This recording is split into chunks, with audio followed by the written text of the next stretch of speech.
Hi friends, please subscribe to Amravati Media and press the bell icon for more latest updates. రఘురామకు హైకోర్టులో big shock, పోలీసులకు కీలక ఆదేశాలు.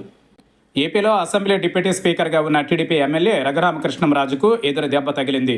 గతంలో రఘురామ కుటుంబ సభ్యుల ఆధీనంలో ఉన్న ఇండ్ భారత్ పవర్ జెన్కామ్ లిమిటెడ్ సంస్థ దివాళా తీసింది.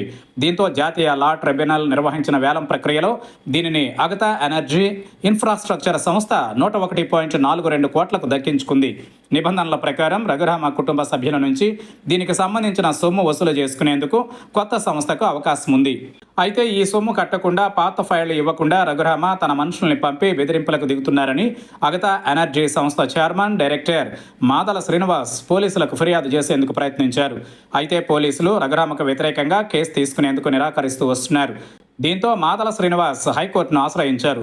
గుంటూరులోని తన ఇంటిలోకి రఘురామ పంపిన మనుషులు అక్రమంగా ప్రవేశించి తనను కిడ్నాప్ చేసేందుకు ప్రయత్నించారని, తనకు అమ్మిన కంపెనీకి సంబంధించిన ఫైళ్లు, రికవరీ అప్పీళ్లను సైతం వెనక్కి తీసుకోవాలని బెదిరిస్తున్నారని పిటిషనర్ ఆరోపించారు. ఈ నేపథ్యంలో మాదల శ్రీనివాస్ దాఖలు చేసిన పిటిషన్ను విచారించిన హైకోర్టు పోలీసులకు కీలక ఆదేశాలు ఇచ్చింది. మాదల శ్రీనివాస్పై బెదిరింపులకు దిగిన వ్యవహారంలో రఘురామకృష్ణంరాజుకు వ్యతిరేకంగా ఆధారాలు లభిస్తే చట్ట ప్రకారం కేసు నమోదు చేయాలని హైకోర్టు పోలీసులకు ఆదేశాలు జారీ చేసింది.